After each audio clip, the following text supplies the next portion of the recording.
किस्से वाला। आप देख रहे हैं हिंदुस्तानियम टेल्स एंड टॉक्स।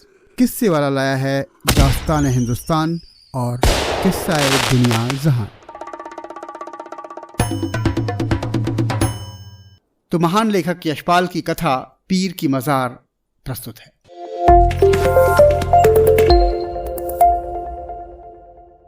भारत के नक्शे पर पंजाब के उत्तर पश्चिम में जहां लाल रंग समाप्त होकर बेरंग प्रदेश आरंभ हो जाते हैं, वहीं मसूदों के इलाके में एक गांव था। नंगे चटियल ऊंचे पर्वतों के बीच बसे इस गांव खैना जेल में जहानगुल का घर था। जहानगुल तो आज जहान में नहीं है, पर उसकी यश कीर्ति की ऊंची पताका आज भी उन ऊंची ऊंची पर्वतीय चट्टानों पर स्थायी रूप से खड़ी है और लगता है सदियों खड़ी रहेगी। अब ये जहानगुल कौन था और उसकी यश कीर्ति का धवल ध्वज बरसों से क्यों लहरा रहा है और आगे भी क्यों लहराता रहेगा, यही सब इस कहानी में बताया गया है। सुनिए। जहानगुल मसूद पठान था और वही करता था जो मसूद पठान किया करते हैं। कहने को 5 बीघे जमीन की खेती और कोई तकरीबन 20 भेड़ों का एक रेवड़ भी था, लेकिन करता था वो वही जो उसका पुश्तैनी पेशा था, मतलब मुसाफिरों को लूटना, खानदानी दुश्मनों से अपना और खानदान का बदला वसूल करना। जहानगुल बचपन से ही होनहार था। बाप छोटी उम्र में ही अनाथ कर गया था, लेकिन लगता था कि बाप का साया सिर से क्या हटा, उसकी सारी जवामर्दी इसमें समा गई थी। छोटी उम्र से ही वो बाप की तोड़ीदार बंदूक लेकर लूट की टोली में शामिल होने लगा था। बाप जिस ऊंट को लेकर बन्नू से गजनी तक माल लूटा करता था, उसे बेचकर जहान ने मॉर्टन हेनरी राइफल खरीद ली। तो गांव भर समझ गया कि दीनगुल का बेटा बाप का राम रोशन जरूर करेगा। अपने अचूक निशाने और मॉर्टन हेनरी का मालिक होने के चलते वो खैना जेल के लुटेरों का मनोनीत नेता बन गया। जहानगुल की कामयाबी देखकर उसकी बेवा मां की छाती फूल जाती। वो 5 वक्त नमाज पढ़ती थी और अब तो तहज्जुद की नमाज और कायदे से पढ़ने लगी। बुढ़िया दुआ मांगती, या परवरदिगार, तो मेरे इकलौते बेटे को दुश्मनों की नजर से बचाना, मेरे बुढ़ापे की लकड़ी का बाल बांका ना हो। लोग जब उसके करीब बैठकर जहानगुल की जवामर्दी के किस्से सुनाते, बताते कि जहान ने कैसे अमुक गांव के आफरीदी के सिर को अपने अचूक निशाने से खरबूजे की तरह उड़ा दिया था, या सिपाहियों को छुरे के एक वार में कैसे काम तमाम कर दिया, तो उसका दिल बल्लियों उछलने लगता, आंखों में उल्लास के आंसू झरने लगते। उसका सर आसमान की तरफ होता और हाथ की उंगली बनाकर दुआ मांगती थी कि अल्लाह, उसका कोई निशाना खाली न जाए और दुश्मन का निशाना हमेशा चूके। जहान मुसाफिरों को लूट कर केवल पाप ही इकट्ठा नहीं करता था। इस ऊबड़ खाबड़ पथरीली जगह पर वो चमकती हुई जो सफेद सी मस्जिद देख रहे हैं ना आप, वो जहानगुल ने ही बनवाई थी। इस मस्जिद के लिए उसने क्या नहीं किया। जान पर खेल कर बन्नू तक धावे मारे, काफिरों को लूटा और बिना किसी की मदद के इसे बनवाया। खुद वो कच्चे घर में रहा, पर मस्जिद के लिए पेशावर से कारीगर बुलाए और गजकरी, चूने, सबका शानदार पक्का काम करवाया। शानदार मस्जिद तामीर करवाई। पर अल्लाह की इतनी खिदमत के बावजूद एक दिन जहानगुल बीमार पड़ गया। लगता था खुदा ही इम्तिहान ले रहा हो। जहानगुल ऐसा सख्त बीमार पड़ा कि रोग किसी हकीम की समझ में ना आए। तमाम तरह की दवाएं दी, पर कोई फायदा ना हुआ। जहानगुल को सर्दी देकर तेज बुखार चढ़ जाता। कई दिन बीत गए तो एक बुजुर्ग हकीम ने कहा कि इसके जिस्म में 2 तरह के जिन्नात ने एक साथ हमला कर दिया है, एक सर्द एक गर्म। एक सर्दी लाता है तो दूसरा गर्मी पैदा कर देता है। अगर सर्दी वाले जिन्न को भगाने के लिए बदन को गर्मी दी जाती है तो गर्मी वाला जिन्न ताकत पकड़ता है, और अगर सर्दी पहुंचाकर गर्म जिन्न को दबाया जाता है तो सर्दी वाला जोर पकड़ लेता है। समस्या विकट थी। एक आलिम ने अपनी बर्फ सी दाढ़ी पर हाथ फेरकर धीमी आवाज में कहा, जिससे बीमार न सुन सके, बोला, जब दो जिन्न बदन में दाखिल होते हैं तो बीमार का बचना नामुमकिन हो जाता है। अब कोई तीसरा जिन्न आए और दोनों को मारकर भगा दे, तभी कुछ उम्मीद हो सकती है। बाकी पीर की दुआ पर ही सब कुछ है।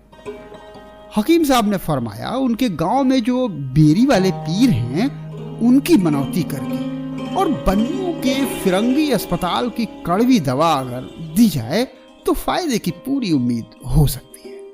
आलिम ने बेर वाले पीर के अजमेर की दरगाह पर उनकी जियारत और वहां फिरंगियों द्वारा उनकी आवभगत या खिदमत के किस्से बहुत बढ़ चढ़ करके सुनाए।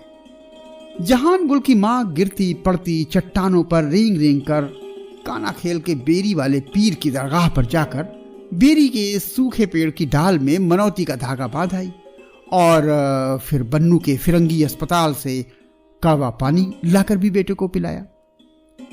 बेरी वाले पीर की दुआ कहें या फिरंगी अस्पताल की कड़वी दवा का असर कि जहान गुल के बदन के भीतर से दोनों जिन्न भागने लगे। लोगों को भी यकीन हो गया कि जिन्न भाग गए। खैर, जिन्न तो भाग गए, लेकिन जाते जाते जहान गुल को गजब का धक्का देके गए। अब अक्सर उसको बेहद कमजोरी रहने लगी, सिर चकराता और कानों में साएं साएं होने लगी। समझदारों ने समझाया कि इससे निजात का एक ही उपाय है कि जहान गुल बेरी वाले पीर की जियारत करे। वो वहां जाए, उनका शुक्रिया अदा करे तो वो पूरी तरह से तंदुरुस्त हो जाएगा। शरीर में कुछ शक्ति आई तो जहान गुल पूरी श्रद्धा से बेरी वाले पीर की जियारत को कानखेल गांव की तरफ चला। कांधे पर अपनी प्यारी मार्टिनी हेनरी लटकाए हुए वो बहुत अकीदे के साथ मजार पर पहुंचा था। लेकिन यहां पहुंचकर उसका जो अपमान हुआ उससे उसका खून जल सा गया। हुआ ये कि पिछली बरस ईद के मौके पर काना खेल से कोई खैना जेल आया था और वहां मस्जिद में नमाज अदा करने पहुंचा। खैना जेल के किसी अभद्र व्यक्ति ने ताना मारा, इतना बड़ा गांव का नाम और एक मस्जिद तक नहीं बनवाई जाती। यही वजह थी जब जहान गुल काना खेल के बेरी वाले पीर के मजार पर पहुंचा तो किसी ने कहा, जहान शर्म नहीं आती, अपनी मस्जिद में जाओ, खबरदार अगर हमारे पीर की दरगाह पर कदम रखा। जहान की आंखों में खून उतर आया। तबीयत में आया प्यारी मार्टिन हेनरी के सुंदर मुख से इस अपमान का वो तुरंत जवाब दे। पर आदमी समझदार था, सोच कर रह गया। जानता था पराई सीमा में लड़ाई मोल लेकर उसकी बोटी भी घर न पहुंचेगी। लेकिन गरज कर उसने कहा, पीर की दरगाह पर इतना घमंड, आज से जो तुम्हारी पीर की तरफ मुंह भी करे उस पर एक नहीं 100 लानतें। अपमान की भीषण आग में वो जल उठा था। जहान काना खेल से तुरंत लौट पड़ा, लेकिन वो अपने गांव खाना जेल न जाकर बंगाजई की ओर मुड़ गया। बंगाजई के सैयदों की बड़ी मान्यता है और वहां रसूल के वंशज से वास्ता रखने वाले अमीन शाह बड़े पहुंचे हुए पीर रहा करते थे। जहान बंगाजई पहुंचकर पीर के हुजूर में हाजिर हुआ। उसने पीर साहब से बहुत विनती की, बहुत अनुग्रह किया कि वो खाना जेल की जमीन पर अपने कदम रखें। खाना जेल की जमीन, उनका गांव पवित्र हो जाएगा। बहुत प्रार्थना करने पर पीर साहब तैयार हो गए और जहान उन्हें साथ लेकर के खैना जेल पहुंच गया।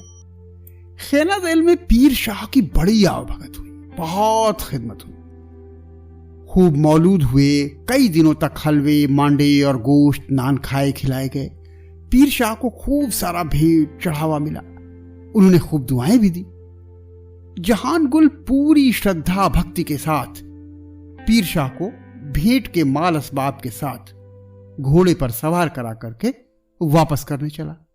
गांव से आधे मील तक आने के बाद उसने पीर साहब से विदा ली। पीर साहब अपने घोड़े पर सामान के साथ धीरे धीरे आगे बढ़े, लेकिन जहान गुल वहीं एक चट्टान पर बैठ गया। जहान पीर साहब के तरफ देखता रहा। जैसे ही पीर साहब गांव की सीमा से बाहर हुए, जहान के दोनों हाथ आसमान की ओर उठ गए। जहान गुल ने अपने हाथ उठाकर दुआ मांगी, या अल्लाह बख्श, और अपनी हेनरी मार्टिनी को कंधे के बराबर सीधा किया। पल भर के भीतर ही आसपास की पहाड़ियां बंदूक की गर्जन से गूंज उठी और पीर सैयद औधे मुंह जमीन पर लौट गए। जहान गुल बड़े आदर से पीर साहब की लाश को उठाकर लाया, उनके साथ के तमाम भेंटें चीजें गरीबों में बांट दी। एक ऊंची सी चट्टान के पास बेरी के बड़े से पेड़ के नीचे पीर साहब की कब्र बना दी गई। अब वहां दिन रात दिया जलने लगा। जहान गुल ने आश्वस्त होकर निश्चिंतता पूर्वक कहा, अब दुनिया देखेगी कि काना खेल के पीर का मान बड़ा है या फिर खैनाजेल के पीर का। शर्म है उस पर जो खैनाजेल से काना खेल जाए, और लानत है खैनाजेल वालों पर कि अगर वे काना खेल वालों को अपनी दरगाह पर आने दें। खैनाजेल वालों ने कलाम पाक की कसम खाकर कहा, हम जान दे देंगे पर अपने रहनुमा की शान पर धब्बा हरगिज नहीं आने देंगे। तो ये थी यशपाल की कहानी पीर की मजार। हम ऐसी दुर्लभ और शानदार मशहूर कहानियां आपके लिए लाते रहेंगे। बने रहिए हमारे साथ हिंदुस्तानियम टेल्स एंड टॉक्स पर और देखते रहिए किस्से वाला। तो फिलहाल इजाजत दीजिए अपने होस्ट और दोस्त संजय श्रीवास्तव को। नमस्कार, धन्यवाद।